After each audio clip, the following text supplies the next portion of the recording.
Okay, our final band of this section comes from Texas, the great state of Texas, Southlake, Texas. They're the Carroll Senior High School, Carroll Jazz Orchestra, under the direction of David Lown. Give them a big, big welcome.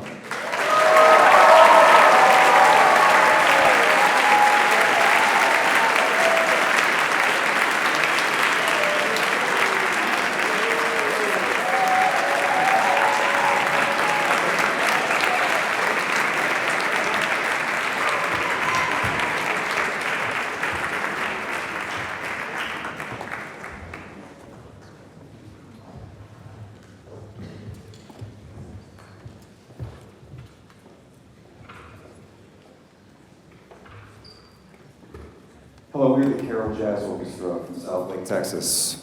Thank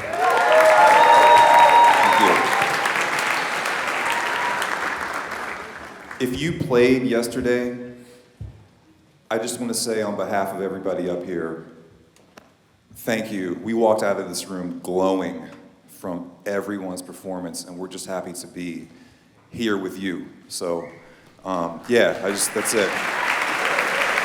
Thank you. We're going to play a couple tunes, and then I'll get back with you, but this will be Brazilians and then Elegy to a Man. Thanks.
Thank you so much.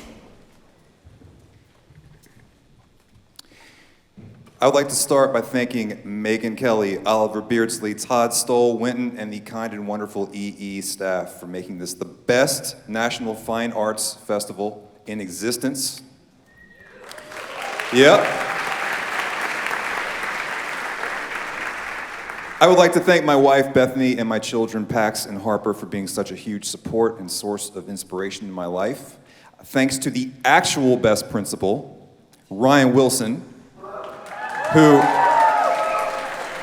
has been a tireless supporter of excellence in the arts in our school district for many decades. Thanks to the Carroll ISD for supporting us and our students and making this trip happen for us. We have the absolute best jazz parents, and we could not do this without all their help. I don't think they're here, though.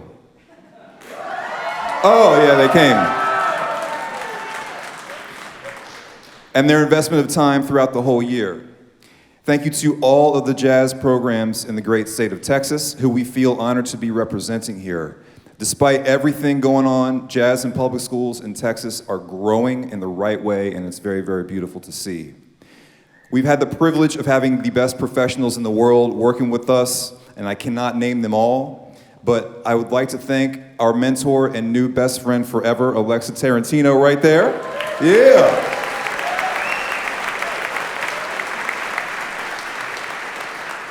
Jerome Jennings, my man Stockton Helbing, our mentor and spirit animal, the legend Scott Brown from Roosevelt High School. Best. And so many more phenomenal educators from around the country who have been to our place to teach us this year. Finally, I would like to thank Professor Ronald Carter, who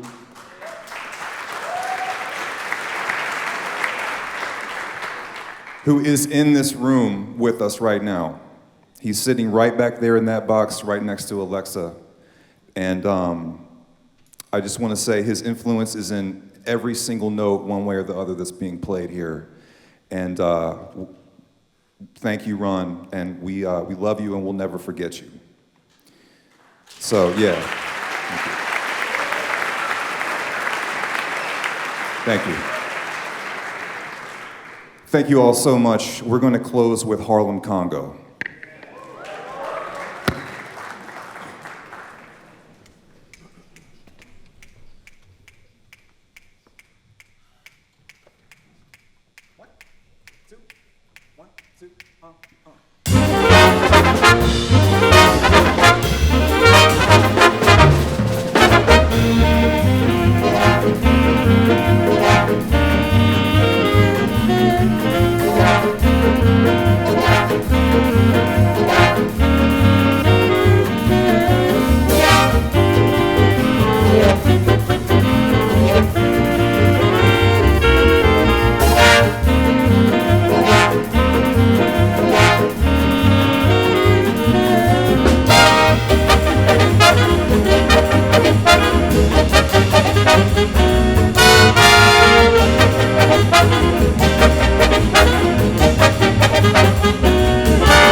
And welcome back. We're here with Carroll Senior High School Band Director David Lown from Southlake, Texas. You just heard their incredible set here, closing out the third portion of the competition here at the 30th Annual Essentially Ellington Jazz Festival and competition.